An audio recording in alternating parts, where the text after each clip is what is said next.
Alors donc, on passe à notre premier panel de la journée, les crises vues du terrain. Voilà le terrain.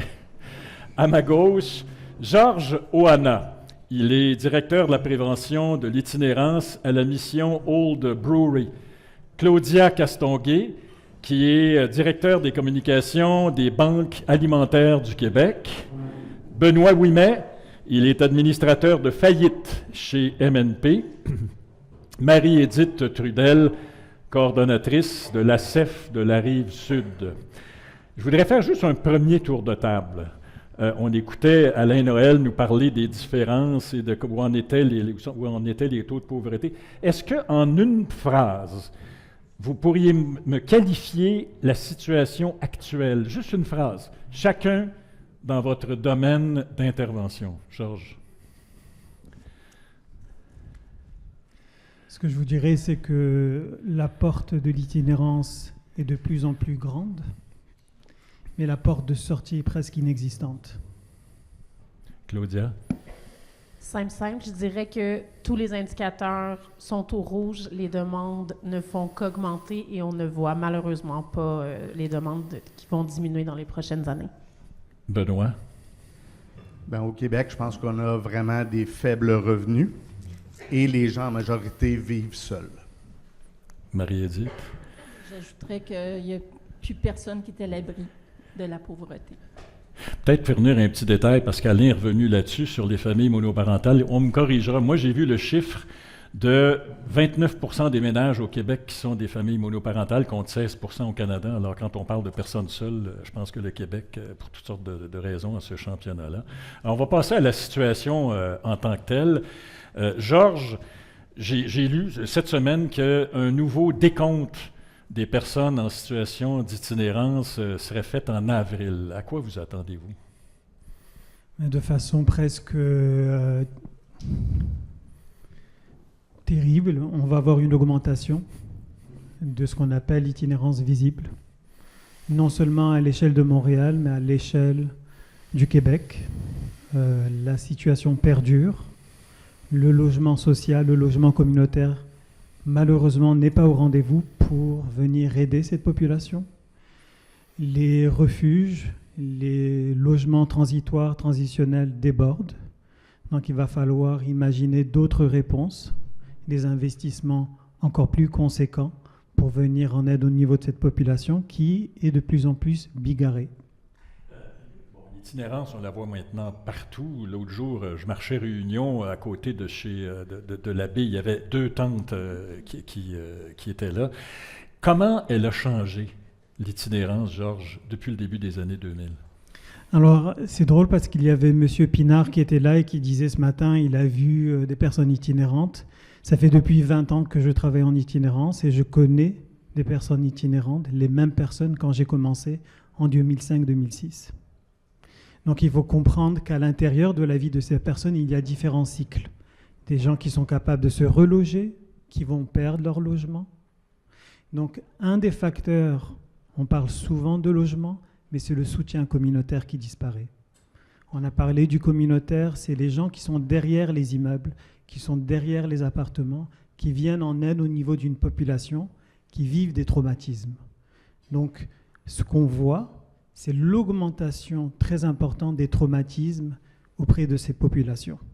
Donc il y a des systèmes qui fonctionnent à plein régime et d'autres pas du tout. Que ce soit le système de santé, que ce soit le système éducatif, il y a plusieurs environnements qui font en sorte qu'on produit aujourd'hui de façon systémique des personnes itinérantes. Donc le portrait, puis on se disait ça quand on préparait cette conversation qu'on allait avoir, le portrait de la personne âgée, un peu alcoolique, itinérante, c'est plus ça, c'est plus ce portrait-là qu'on voit. Donc quand j'ai commencé à travailler dans le milieu, j'ai côtoyé énormément d'orphelins de Duplessis. Aujourd'hui, cette population a disparu. Ce que je rencontre, c'est des jeunes immigrants, c'est des statuts précaires. Je rencontre pour la première fois dans les 2 dernières années des familles. Vous avez des individus qui vont vivre des évictions légales, pas illégales. Il y a énormément de spéculation et des gens qui ne peuvent pas imaginer autre chose que leur quartier, leur logement, leur situation actuelle. Une des parts les plus invisibles de l'itinérance, c'est les personnes aînées. Et pas 65 ans, pas 60 ans, à partir de l'âge de 50 ans, on rencontre des individus qui, par les vulnérabilités, par les échecs des systèmes, se retrouvent beaucoup plus vieux. Donc, j'ai 50 ans et plus, comme beaucoup de gens ici, mais ils n'ont pas vécu les traumatismes de ces individus. Donc, il y a une pathologie qu'on est en train de créer au niveau de cette population et de leur incapacité de se stabiliser. Et donc, l'itinérance, d'après ce que vous me disiez, on en est rendu à la gérer maintenant. On ne peut que la gérer. Oui, donc vous avez des robinets qui sont ouverts à plein régime. Regardez le milieu carcéral. La personne, au niveau provincial, va terminer son temps, va payer sa dette, si vous voulez, et après, elle est complètement nue. Vous allez avoir le milieu de la santé mentale. Vous allez avoir la DPJ, qui sont des promoteurs de l'itinérance. Donc, il faut revoir les politiques sociales, non seulement au niveau d'une question de la toxicomanie et de l'approche vis-à-vis de la toxicomanie, mais au niveau des promoteurs institutionnels, systémiques, qu'on trouve à l'intérieur de notre société. Claudia, je vous regardais Georges, et je vous voyais faire, vous, de votre point de vue, là, les banques alimentaires du Québec, vous en êtes où maintenant? En fait, le dernier bilan faim, l'étude qui dresse un portrait de la faim au Québec qu'on réalise à chaque année, les résultats de 2004, les membres de notre réseau, on a 18 membres moissons, 15 associés partout au Québec, c'est 2,9 millions de demandes répondues mensuellement.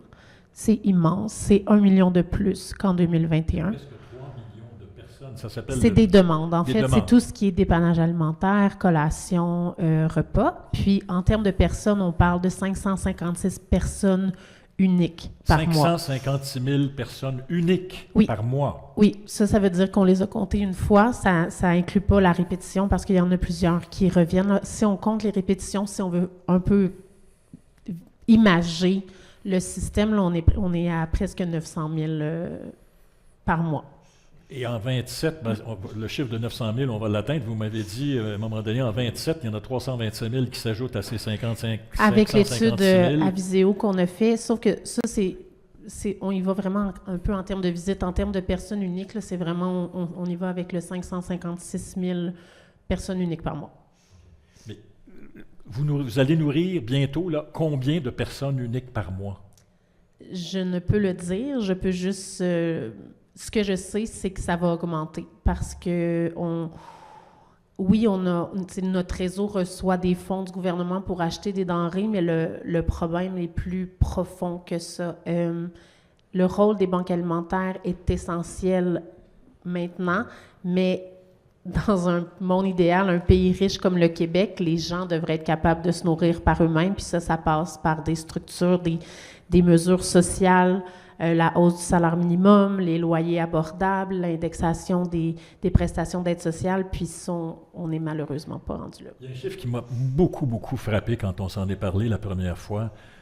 Vous m'avez dit, tu sais, puis ça ressemble un petit peu à ce que Georges disait, l'image, le portrait des gens qui ont recours aux banques alimentaires change. Vous avez dit, il y a beaucoup de travailleurs qui sonnent à nos portes, des gens qui gagnent de l'argent, là. Oui, comme Marie-Édith le disait, il n'y a personne qui est à l'abri d'avoir besoin d'aide en ce qui concerne l'aide alimentaire.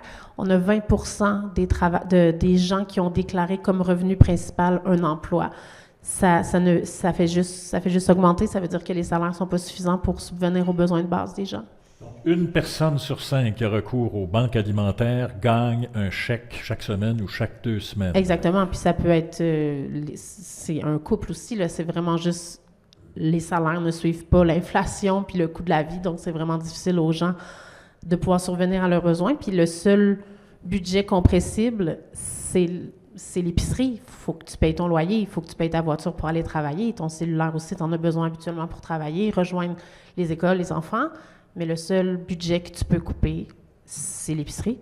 Bon, puis parlant de budget, vous avez des problèmes budgétaires, les banques alimentaires du Québec. Vous avez été obligé d'acheter des denrées, puis ça vous était pas arrivé depuis un bon moment, je pense. On n'avait jamais fait d'aide gouvernementale avant la pandémie. En 2019, je pense, on avait reçu 2 millions. Mais là, la demande est tellement élevée qu'on a besoin d'argent pour acheter des denrées parce que le réseau fonctionne en termes de donations. Les organismes, les moissons reçoivent des dons en denrées monétaires, mais la demande est tellement élevée que pour pouvoir répondre à toute cette demande-là, on a besoin d'argent pour acheter des denrées. L'image qu'on a d'une banque alimentaire, c'est un organisme de dépannage. Fini, ça. Ah, c'est ça. Le réseau, à la base, n'est pas bâti pour répondre à autant de demandes. C'est comme vous le dites, c'est du dépannage, c'est ponctuel, mais maintenant, c'est rendu un bien essentiel. Là. Les gens ont besoin des banques alimentaires pour être capables de se nourrir convenablement. Et cette année, vous me disiez, on a reçu 10 millions, corrigez-moi si je me trompe, là, 10 millions du provincial. On a reçu dans la dernière année pour 24, 25, 30 millions pour acheter des denrées. Puis on a un 10 millions prévu au budget pour 26. Il en faudrait combien? Il en faudrait au moins 34. Donc, il faut aller 10 millions de chercher. prévus, il en faudrait 3 fois plus. Oui. Il faut qu'on aille chercher le... Sinon quoi? Sinon, on croit qu'il va y avoir soit du bris de service ou des organismes vont fermer ou les gens vont devoir se mettre sur des listes d'attente pour avoir droit à des paniers. Les paniers vont être moins remplis.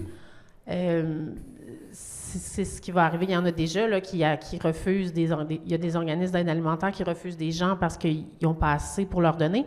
Puis même malgré l'achat qu'on a fait, le bilan fin de 2024 révélait qu'il y avait quand même 72% des organismes qui ont manqué de denrées pour répondre à la demande. Benoît, vous recevez des gens dans votre bureau qui ont des problèmes de dettes gigantesques, je présume. Je regarde le sondage qu'a fait l'Union des consommateurs et le chiffre qui me frappe, moi, c'est 6 familles monoparentales sur 10 qui ont de la difficulté à payer leur carte de crédit, dont 4 locataires sur 10. Qu'est-ce qui arrive dans votre bureau? Les gens arrivent extrêmement démunis. C'est difficile quand on arrive chez moi. C'est difficile de prendre le téléphone puis de dire je vais appeler puis je vais aller chercher de l'aide. Mais ces gens-là ne peuvent pas continuer. Les limites, les montants sur l'endettement, sur les cartes de crédit, les marges est énorme. C'est facilement entre 20 et 50 000 $ pour une personne seule ou un jeune couple qui a accumulé. Donc, si on prend juste le paiement minimum de ces sommes-là, la personne n'y arrive pas. Donc, on n'a pas le choix de trouver des solutions. Et comme aujourd'hui, un prêt de consolidation dans une banque n'est à peu près plus possible à moins d'avoir de l'argent dans son compte de banque. Donc, les outils sont soit la faillite ou la proposition de consommateur. On ne se demande pas pourquoi il y a autant de publicité à ce niveau-là. Qu'est-ce qui fait le plus mal aux gens? L'épicerie, le loyer, qu'est-ce qui fait le plus mal? L'ensemble des deux. Le loyer dit que le loyer, c'est un facteur vraiment majeur. Le loyer, c'est presque la moitié du revenu pour quelqu'un qui vit seul. On prend les télécommunications, Claudia en parlait, les télécommunications sont aujourd'hui nécessaires. On a besoin d'un téléphone, on n'a plus de téléphone de maison, c'est un téléphone cellulaire.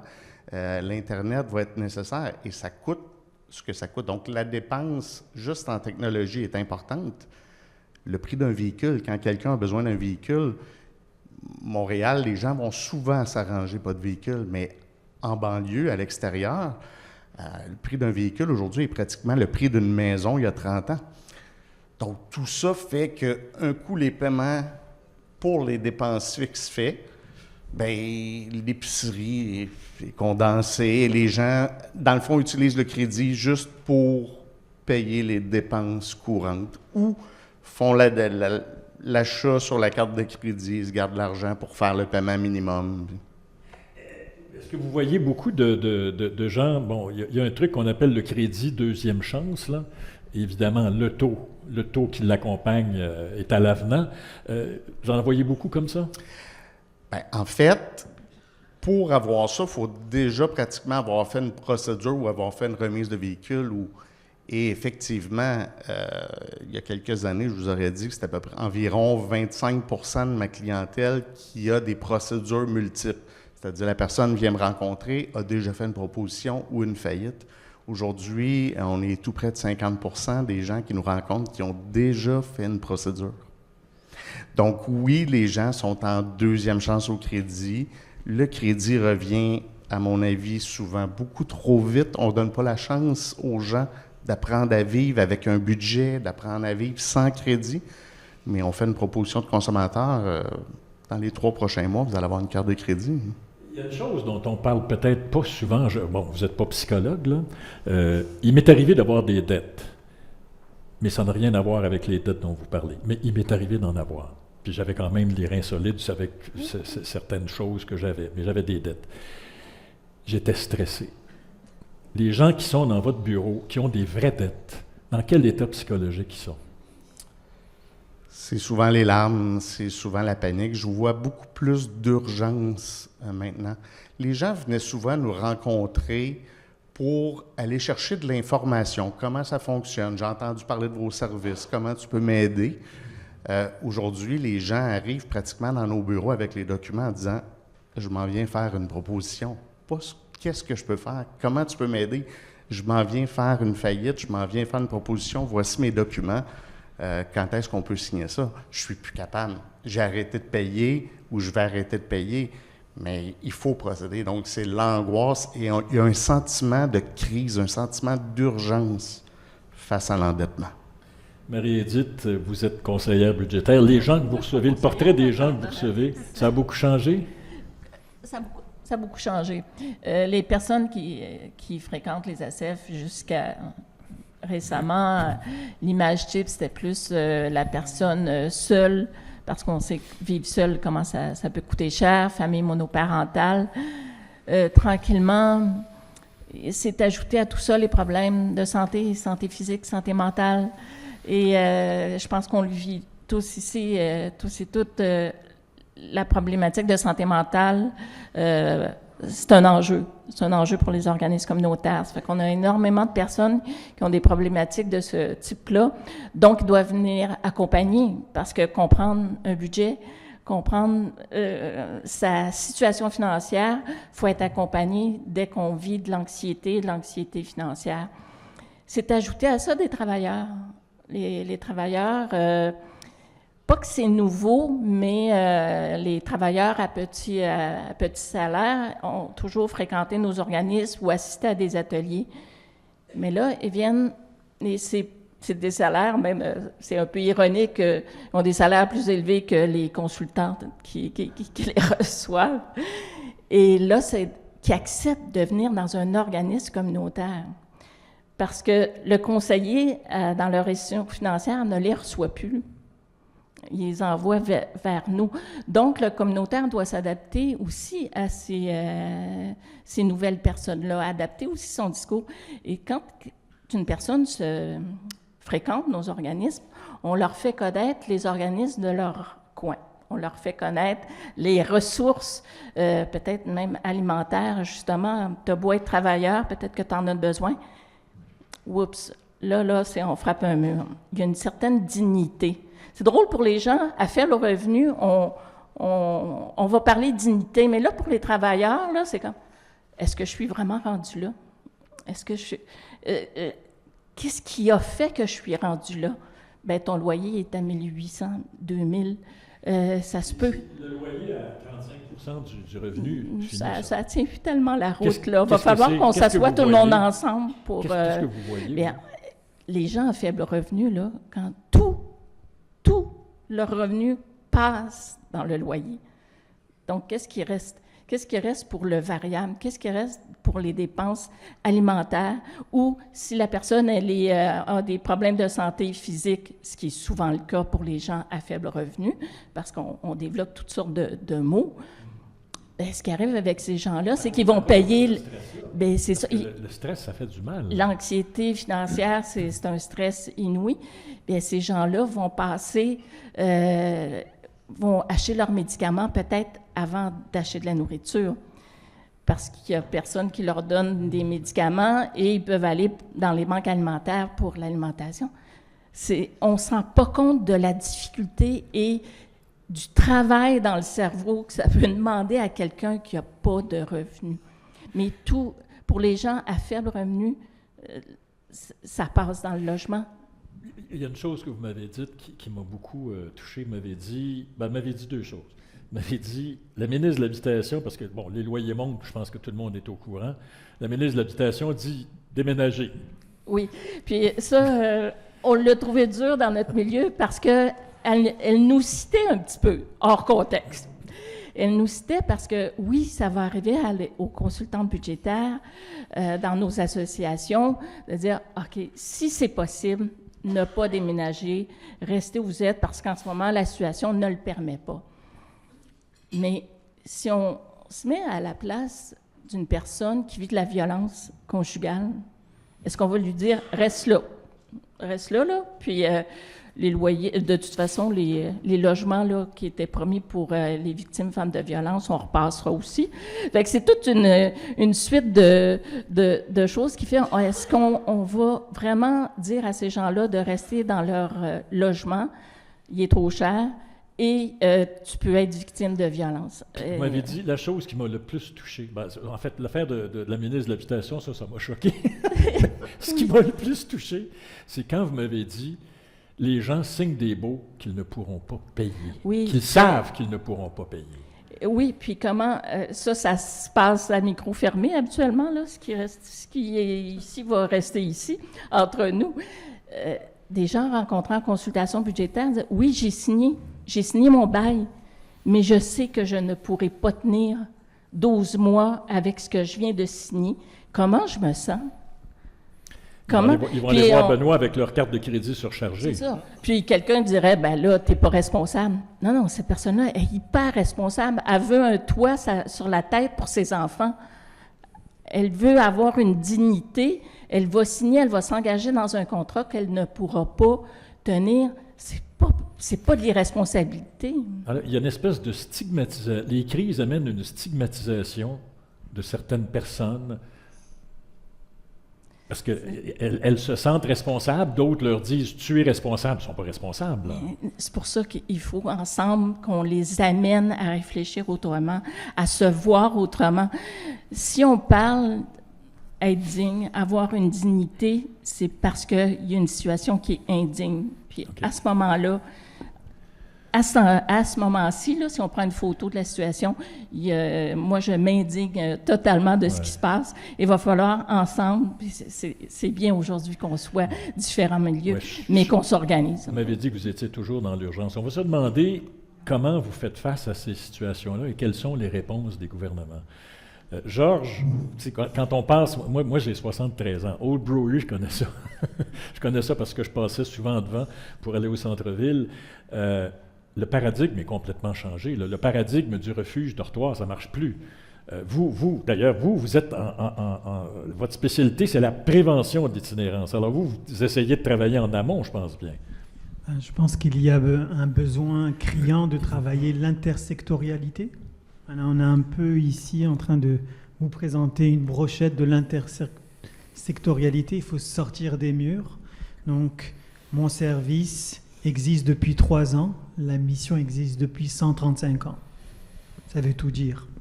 Donc, heureusement qu'aujourd'hui, la prévention veut dire quelque chose.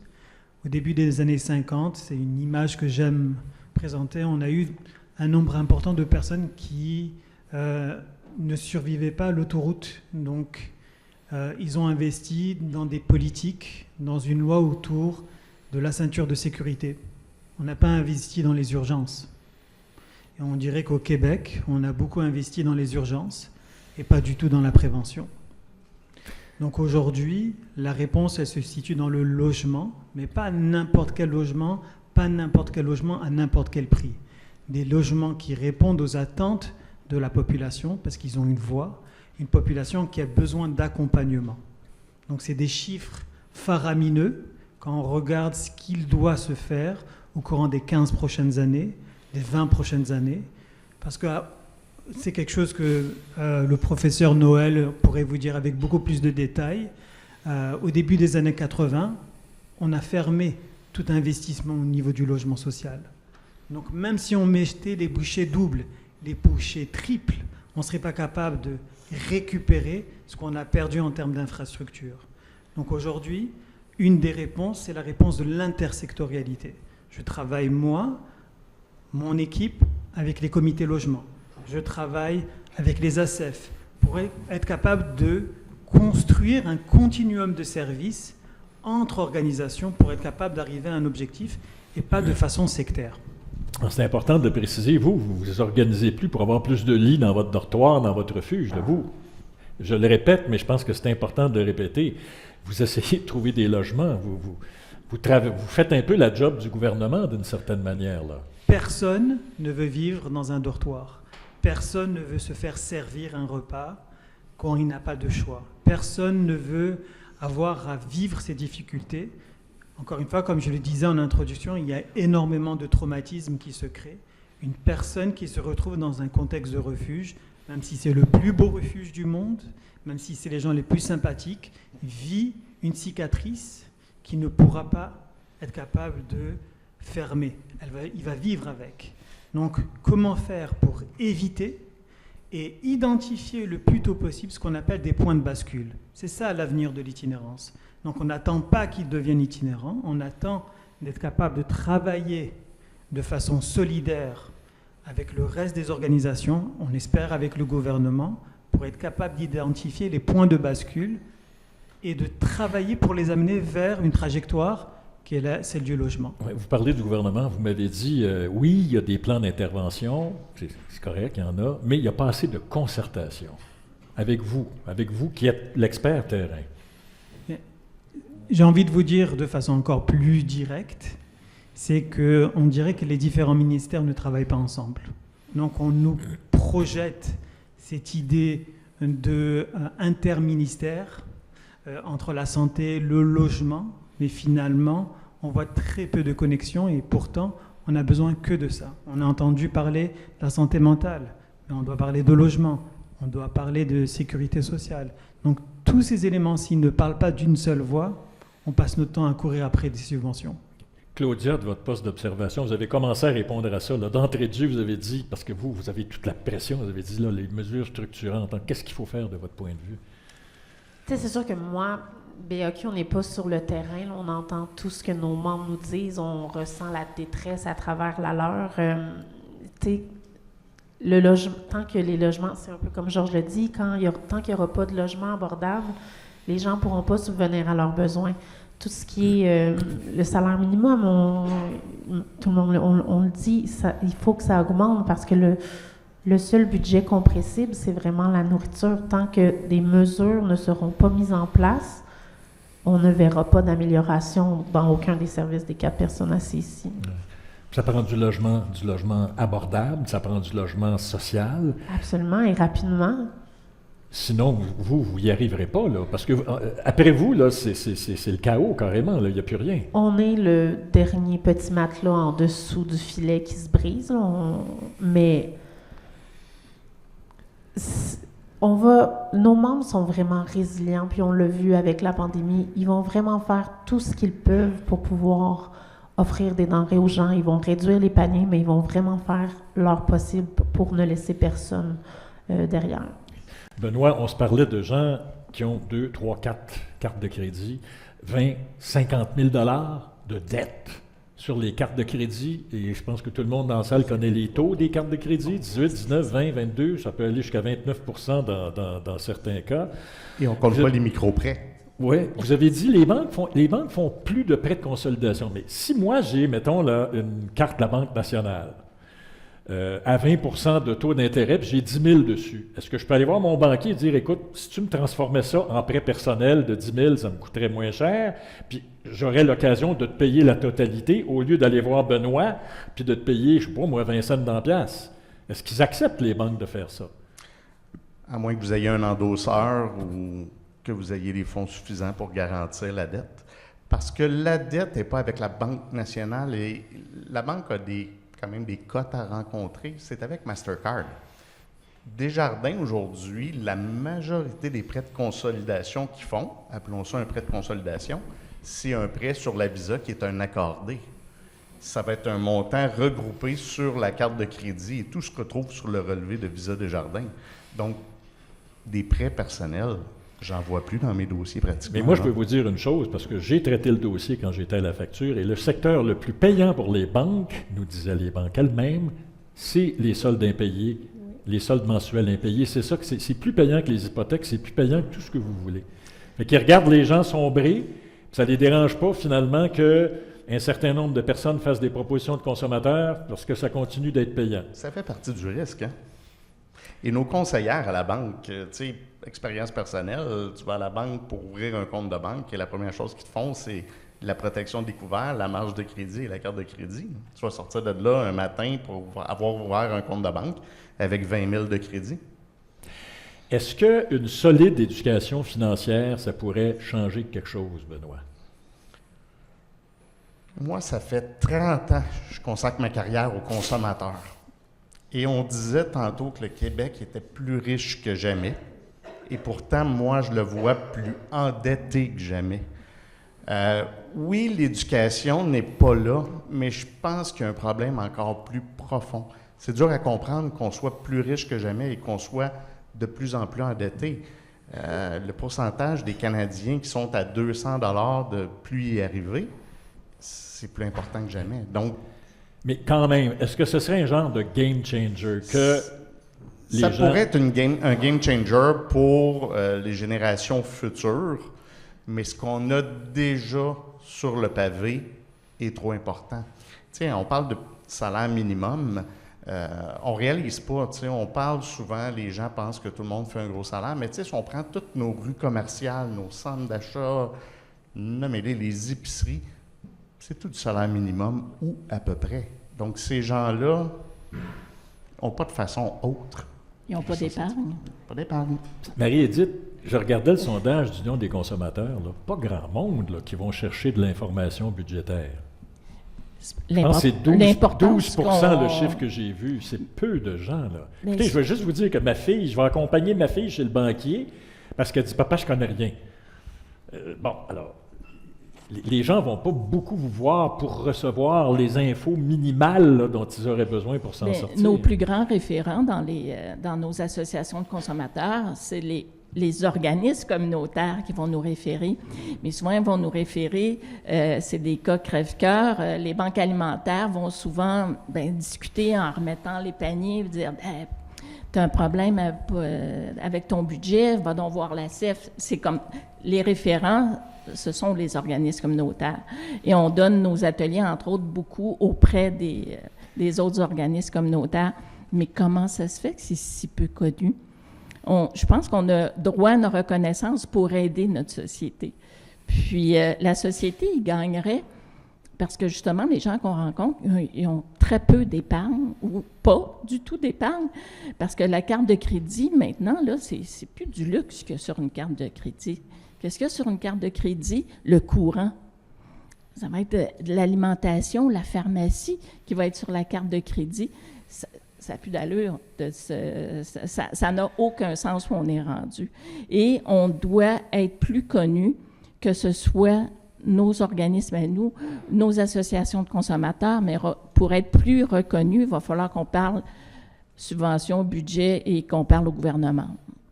Pas juste à Centraide, là, mais qu'on parle au gouvernement. J'ai une grande question à poser, puis je pense qu'il y a une question dans la salle tout à l'heure, peut-être adressée à Claude Pinard, qui portait là-dessus. Et je vais vous lire la question telle que je l'ai imaginée, parce qu'à un moment donné, je me suis dit, ben oui, c'est ça. Dans quel état sont les urgentologues de la société, que sont les groupes communautaires et leurs intervenants? Parce que je pense que ça a beaucoup d'importance. Dans quel Marie-Édith, dans quel état sont nos groupes communautaires? Tu sais, je parlais d'une petite armée de 500 000, là, sous-payés, etc., souvent des femmes. Dans quel état sont nos groupes communautaires? Oui, puis des cheveux blancs. On a un savoir qu'on doit transmettre. L'urgence en ce moment, et ce qui est grave, c'est qu'on a un savoir, nous, dans nos associations de consommateurs, qu'il va falloir transmettre à d'autres travailleurs qui ne sont pas là. Pourquoi? Parce que la rétention de travailleurs est excessivement demandante. Est-ce qu'il faut hausser les salaires, les conditions de travail, ne pas travailler le soir, ne pas travailler la fin de semaine? Mais pour offrir ça, il faut que nos budgets suivent. Et ça ne suit pas. On est rendu là, le constat, ça ne suit pas. Donc, nos équipes se dégradent et notre savoir, il va rester dans notre cerveau, puis on va s'en aller. En ce moment, l'exemple que j'ai, chez nous, sur 6 travailleuses, il y en a 4 à tête blanche. Et on ne part pas, mais il va falloir partir. Et on devient très individualiste. Plus la crise augmente, plus on va regarder. Moi, ce que je veux, c'est sauver ma peau, la peau de mes enfants.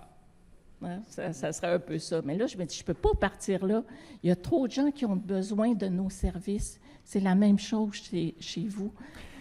Puis, il y a quelque chose que vous m'avez dit quand on s'en est parlé préalablement qui m'a fait peur. Vous m'avez dit que votre plus grande crainte, c'était un effondrement du milieu communautaire. Est-ce que j'ai bien entendu ce que vous m'aviez dit, là, que c'est quelque chose que vous craignez, ça? Oui, parce qu'il se détériore. Moi, ça fait plus de 40 ans que je suis dans le milieu communautaire, c'est toujours les mêmes personnes que je rencontre. Ils ne se renouvellent pas, ils n'ont pas les moyens de se renouveler, le communautaire.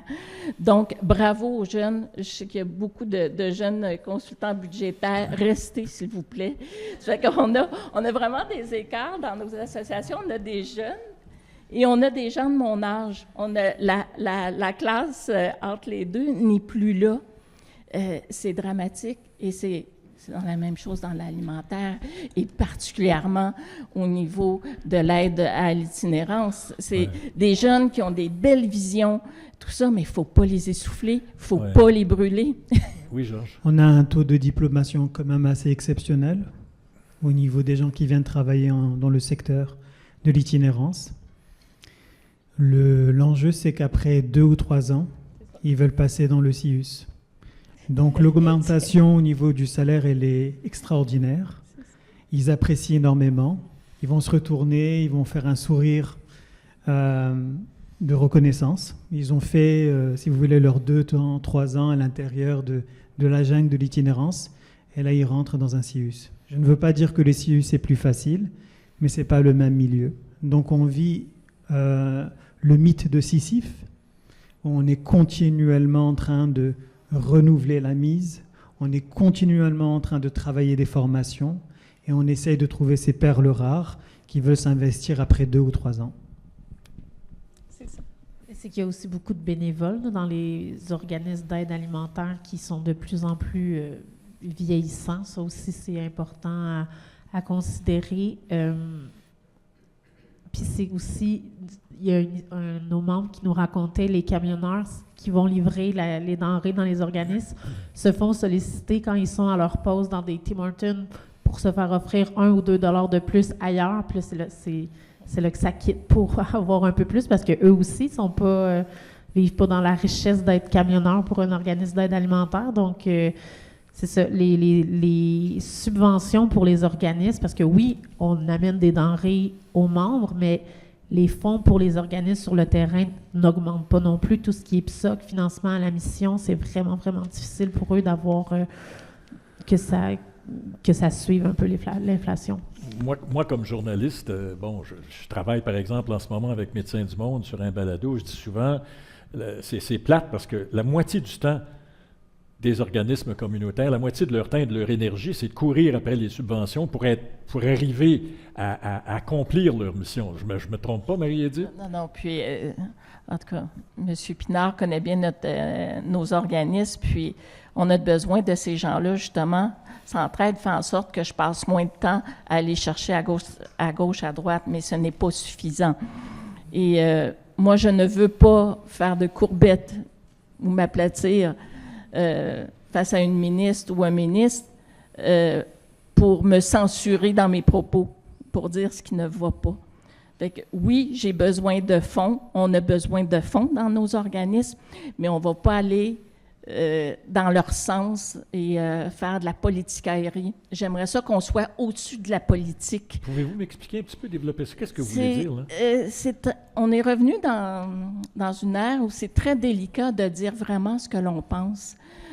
Ça ne va pas politiquement. Ça ne va pas. On aurait besoin. Il ne faut pas dire que ça va mal parce que ça nuit au ministre, parce que c'est ça. Ça l'empêche de faire un spin positif. Je sens plus cette façon de faire-là ces dernières années et ça ne me plaît pas. Par contre, quand je parle aux députés, ça, c'est plus la même chose. Les députés sont présents dans leur circonscription. Les équipes des députés travaillent très fort avec les organismes communautaires. Mais quand je parle au ministre, c'est la ligne de parti. Je trouve que la ligne de parti au Québec prend beaucoup trop de place. Et ça n'est pas normal que nous, comme groupe, on doit tenir compte d'une ligne de parti pour ne pas dire ce que l'on pense. Et ça, je tiens. Et il y a quand même quelque chose d'extrêmement paradoxal, Marie-Édith, parce que vous m'avez dit, nous, là, à la CEF, là, 21% de nos appels, je vais lire le chiffre, oui, 21% de nos appels viennent du milieu de la santé. Alors, le gouvernement se sert de vous pour régler les problèmes qu'il, lui, devrait régler. Oui, et puis pour vous laisser tranquille pour faire votre mission à vous, là. Oui, pour citer la CEF de Laval qui vit cette même problématique-là que nous, c'est ça, le milieu de la santé réfère ces dernières années, je dirais depuis la pandémie, habituellement, c'était les organismes communautaires qui référaient le plus dans nos organismes. Maintenant, c'est le milieu de la santé. Pourtant, on n'est pas financé. Nous, on n'est pas financé par le PSOC, on est financé par le parent pauvre du gouvernement qui est le SAQET. SAQET, Secrétariat à l'Action communautaire autonome des initiatives sociales.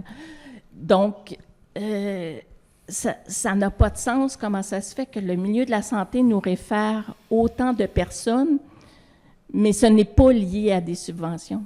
C'est pas d'aller chercher toutes les subventions qui existent, mais de se faire respecter un peu, là. C'est de... OK. J'aimerais qu'on fasse... Oui, Georges, voulez-vous... Non, c'est juste rajouter sur la question politique. Je dois faire attention à ce que je dis. Mais je pense qu'il y a un élément qu'on ne voit pas assez souvent, c'est la question structurelle. Ça veut dire la loi, le législateur. Donc, pour apporter du changement, il faut que la loi change.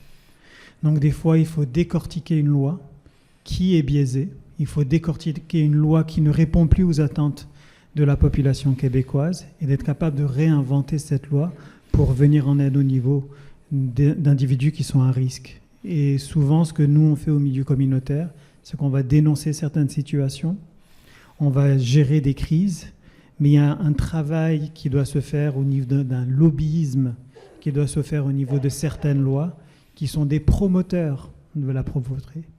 Quand on parle de femmes divorcées, quand on parle des jeunes, quand on parle des personnes incarcérées, il y a des modifications qui peuvent être apportées à des lois qui viennent soulager certaines populations à risque et augmenter le potentiel de sortir de leur situation. Et aujourd'hui, on voit très peu de ces efforts. On était assis avec une ACF, on parlait des comités logement. Un comité logement aujourd'hui déborde avec l'augmentation prévue de 5,9%.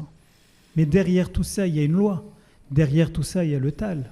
Donc, qu'est-ce qu'on peut faire pour dépasser le cadre de notre quotidien pour aller chercher le législateur et lui dire qu'il y a un changement qui doit s'opérer? Et on est épuisé en ce moment. Nous travaillons que dans du curatif. On répond aux demandes. À ce moment-là, on ne peut pas travailler sur le préventif. Et c'est là qu'on doit agir. C'est dans le préventif. Mais ce qui est inquiétant, c'est que vous parlez d'un genre d'épuisement. Là. Tout le monde ici parle d'un genre d'épuisement. Puis là, si vous êtes épuisé puis vous tombez, on est fait bien raide, là. Grand silence. Grand silence. Juste un dernier tour de table. On ne se le souhaite pas. Un dernier tour de table sur la possibilité que les gouvernements comprennent et se mettent en mode solution. Quand j'en parlais avec Maxime, il disait qu'est-ce que ça prendrait pour que la switch du gouvernement se mette à on. Alors, je voudrais un dernier tour de table avec vous. Croyez-vous en la possibilité que les gouvernements finissent par comprendre et se mettent en mode solution en amont, en solution structurante? Voyez-vous que ça va arriver ou, Georges?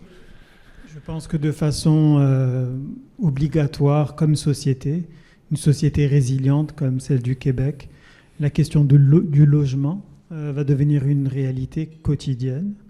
J'ai envie de dire qu'on voit et on traite souvent l'Office municipal d'habitation de Montréal avec un regard dénigrant, mais c'est un produit de l'État. Donc, qu'est-ce qu'on peut faire pour appuyer l'Office municipal, qui a beaucoup de défauts, mais qui a certains de ses avantages? Comment appuyer l'Office qui joue un rôle, qui va jouer un rôle de plus en plus important. Elle fait des efforts et comment est-ce qu'on peut appuyer l'Office, d'autres instances, pour être capable de promouvoir le logement. Je pense qu'une des solutions se trouve dans la relation qui existe avec des instances avec qui nous n'avons qu'une relation conflictuelle. Comment créer des passerelles? Claudia? C'est sûr, dans le milieu, par rapport à tout ce qui est alimentaire, nous, on l'a demandé dans notre prochain mémoire, dans le mémoire qu'on a déposé en début d'année. Nous, on aimerait savoir des fonds pour pouvoir arrêter de leur demander de l'argent pour acheter des denrées. On aimerait ça être un peu plus autonome. Il y a plein avoir un hub pour avoir des légumes, pour les entreposer, pouvoir cultiver les terres. Les membres ont plein d'idées pour être plus autonomes puis pouvoir fournir des denrées. Pour tout ce qui touche le volet plus social, nous, on se dit pas expert dans ça. Par rapport à nos demandes, on sent quand même une écoute, puis on continue à aller frapper aux portes pour avoir ce que nous, on a besoin, mais sur du long terme, pour tout ce qui est salaire minimum, je pense qu'il y a encore quand même du travail à faire. Benoît, vous n'êtes pas un groupe communautaire, mais vous avez quand même ça dans votre bureau. Qu'est-ce que vous voyez? Qu'est-ce qu'il faut? Y a-t-il quelque chose qui peut aider? Bien, on en parlait tantôt. C'est sûr que l'éducation sera toujours le point de départ. Si on veut aller en amont, c'est de l'éducation que ça prend et il faut marteler le budget et la gestion du crédit. De l'autre côté, les lois doivent être probablement encore modifiées, resserrées. L'accès au crédit doit être resserré. Ça a été fait il y a quelques années, mais il y en a toujours qui passent à travers les mailles. Je disais tantôt à la blague, les micro-prêts, mais les micro-prêts est un problème extrêmement important dans notre société pour les gens qui n'ont plus accès aux cartes de crédit, aux marges. C'est le micro-prêt, et là, c'est le début de la fin. Donc, je pense qu'il faut être encore plus rigide à ce niveau-là. Marie-Édith, vous avez le mot de la fin. On travaille sur du curatif. Le curatif, c'est du court terme. On a des politiciens qui ont des mandats, ils sont élus pour 4 ans, pour 5 ans. La prévention, c'est sur 20 ans. Si on travaillait sur un projet, comme disait M. Pinard ce matin, la société civile, tout le monde s'y met, puis on travaille sur un plan d'attaque. On va travailler sur les urgences, un peu comme sur un budget. On fait du court, du moyen, long terme, mais sur 20 ans, et non pas sur 4 ans, le temps d'un mandat d'un politicien ou d'un parti. Allons au-delà des lignes de parti. Il faut impliquer le politique, mais au-delà de leurs égos de politiciens, de gagner ou de perdre, parce qu'en ce moment, ils vont perdre la population. On va perdre énormément de joueurs, et on risque aussi de perdre notre milieu riche du communautaire. Il nous reste du temps pour des questions. On a un bon 10 minutes. Si je ne m'abuse, Maxime, on a un bon 10 minutes maintenant avant d'aller dîner. Alors, les micros, je vous demanderai de parler dans les micros parce qu'encore une fois, c'est enregistré et on vous enverra les liens pour les actes du colloque. Oui, Émilie Lorrain-Dansereau, ACF du Nord de Montréal. Bien, moi, j'aimerais juste revenir, c'est pas vraiment une question, mais un commentaire là, sur l'idée d'éducation financière. Pour nous, les gens, de manière générale, il ne manque pas d'éducation financière, il manque d'argent. Un budget, c'est pas juste des dépenses, c'est des revenus aussi. Puis quand on n'en a pas de revenus, il n'y a pas grand-chose à faire dans le budget. Puis les personnes les plus pauvres, c'est les personnes qui font le mieux leur budget.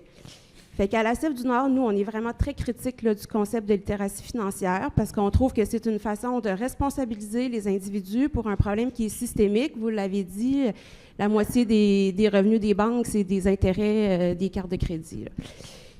Fait que l'autre chose que je voulais dire, c'est que aussi, bien, les solutions, on les connaît. C'est super là, qu'on se rencontre ici aujourd'hui, mais on le sait, ça fait des années que les groupes répètent c'est quoi les solutions aux problèmes. Puis l'affaire, c'est qu'il n'y a pas de volonté politique. Fait que je pense qu'il faut aussi que comme milieu, on se remobilise davantage, puis se rappeler que les organismes d'action communautaire autonomes, mais notre mission, c'est la transformation sociale. C'est pas de donner des services. Puis je comprends là, qu'on en donne, mais je pense qu'il faut qu'on se mobilise davantage pour porter nos luttes dans l'espace public. Peut-être un commentaire pour répondre à ton commentaire. C'est que souvent, ce que moi je réalise, c'est que je suis tout à fait d'accord avec ce que tu dis, mais ce qui manque, c'est qu'on dirait qu'on vit par... On est très comportementalisé dans la façon dans laquelle on travaille un dossier. Donc on va aller à l'ASEF pour avoir une réponse, après on va aller dans une agence XY, on va aller dans un comité logement, et on n'est pas capable d'offrir cette espèce d'accompagnement psychosocial, ou même un simple accompagnement pour être capable de guider l'individu, être un GPS au niveau des différentes étapes qu'on a à suivre. Donc ce qui se passe, c'est qu'il y a des moments de vide entre les différentes interventions communautaires. Et on parle de solidarité, mais elle n'est pas au rendez-vous. Et souvent, ce qu'on a besoin, c'est ce sentiment que la personne est portée pour être capable d'arriver à quelque chose. Une autre question? Oui, d'abord, merci pour cette heure passionnante, franchement. La question est pour Benoît Ouimet.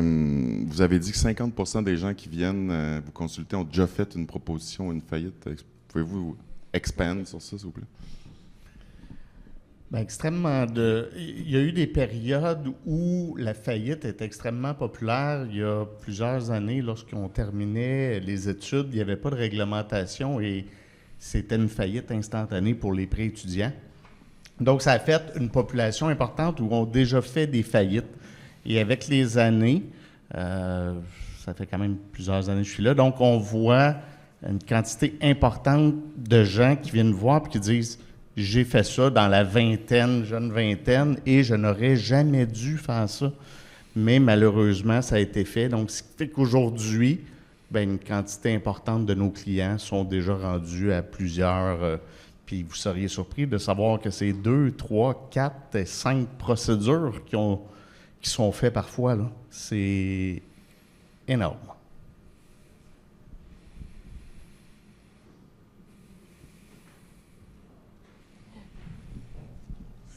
Bonjour, Jean-François Blain, analyste dans le secteur de l'énergie. En fait, c'est un commentaire puis une relance peut-être pour vos panélistes sur les deux dernières questions. Il y a eu le commentaire de Georges à l'effet que ça prendrait des lois, des projets de loi pour régler les problèmes, pour qu'on sorte peut-être un jour d'une perpétuelle condamnation à la réparation sociale.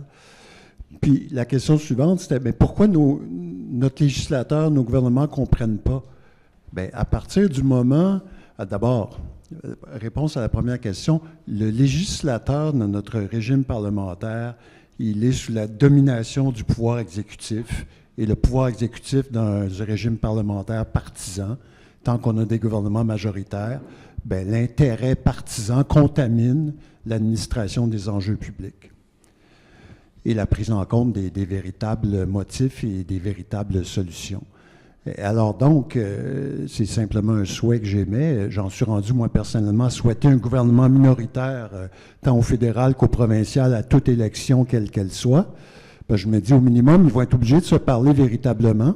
Ils vont être obligés de considérer des solutions aux problèmes collectifs, véritablement, et non pas par intérêt partisan, mais en vue d'assumer leur responsabilité de représentants élus. Et voilà, je pense qu'il y a une nuance importante à faire là. Et si le Québec veut avoir une possibilité d'évoluer vers des résolutions véritables des problèmes colossaux dont on parle aujourd'hui, je pense que la représentation proportionnelle va devoir être forcée. Autre question?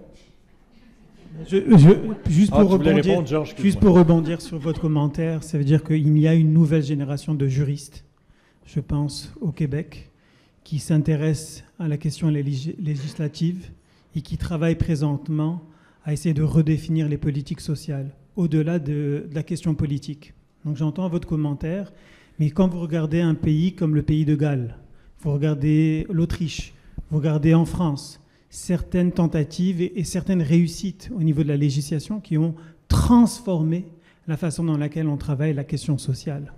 Donc j'y crois.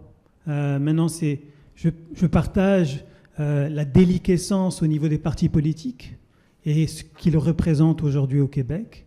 Mais je pense que si on peut miser sur des acteurs juridiques qui ont une volonté, on va dire, sociale, peut-être qu'on pourra aboutir à quelque chose.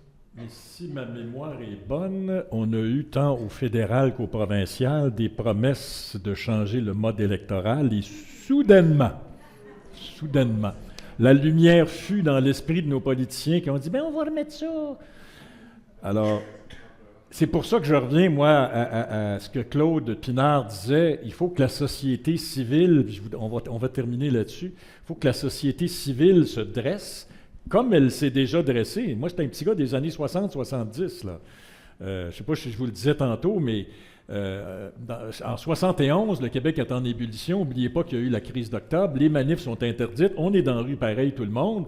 Et là, il y a le Front commun intersyndical qui réclame 100 $ par semaine de salaire minimum. Il y a Marcel Pépin et Louis Laberge, Yvon Charbonneau, les 3 chefs syndicaux devant la gang. Ils se font tous arrêter, puis ils finissent à Orsainville. Ça bougeait à ce moment-là. Là, on en reparlera, mais c'est un petit peu endormi. Mais je voudrais juste finir avec vous, Marie-Édith, en vous demandant, est-ce qu'on peut demander aux groupes communautaires et populaires, si d'autres veulent intervenir, là, il nous reste 2-3 minutes, est-ce qu'on peut demander aux groupes communautaires d'être le fer de lance de tout ça? Êtes-vous capable là, de vous dresser puis de vous adresser au gouvernement puis de dire qu'il faut que ça change? Avez-vous les moyens et l'énergie? L'énergie, beaucoup moins. Mais le petit moteur qui dit qu'il faut le faire, oui, on va être là. Mais il faut s'organiser, il faut discuter entre nous, tout en faisant notre travail de base. Et c'est toujours ça le problème.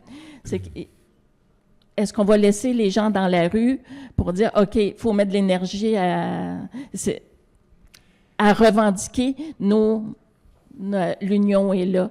Il y a d'autres groupements qui sont là, justement pour porter ce message-là. Mais notre épuisement est palpable. Ma question, c'était ça. C'est ce qu'on vous en demande pas trop à vous.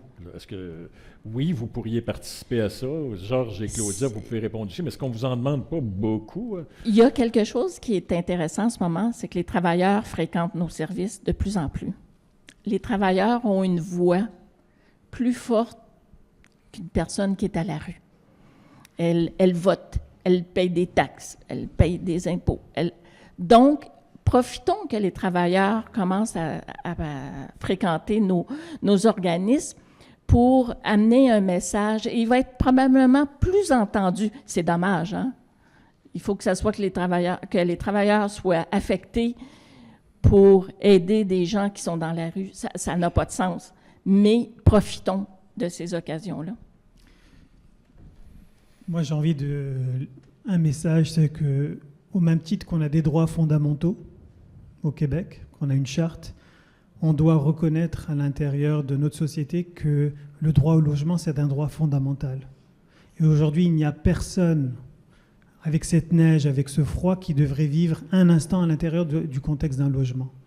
Pour arriver à ça, je ne crois pas personnellement dans un mouvement social, je crois dans un leadership, mais qui est défaillant aujourd'hui. Ouais. Il y a des individus qui ont la capacité de porter des messages. Où sont-ils? Ils sont en train de préserver leur poste à l'intérieur d'un mandat politique, mais on ne voit pas encore d'individus qui sont des porte-lances au niveau de certaines idées. Et je partage parfaitement votre idée.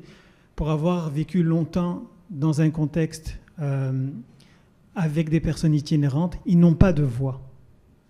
Et donc c'est uniquement quand on va avoir une partie de la population dite moyenne qui va s'intéresser, qui va vivre certains des contre-coups de l'économie défaillante, qu'on va être capable d'avoir des réponses. C'est triste. À chaque fois qu'on a l'occasion, on essaie de porter le message des organismes aussi, mais c'est difficile. On a une bonne écoute, mais c'est difficile d'amener le message parce qu'il y a d'autres, comme vous le disiez, il y a d'autres organismes aussi que c'est ça leur travail de faire ça. Puis, selon un peu la hiérarchie, nous, nos membres, c'est les moissons, pas les 1300 organismes desservis par nos membres, mais sans ces organismes-là, nos membres ne servent à rien non plus. Donc, il y a quand même beaucoup de messages qui essayent de se rendre aux différents paliers gouvernementaux, mais on essaie encore de trouver la bonne porte. Georges, Claudia, Benoît, Marie-Édith, merci beaucoup.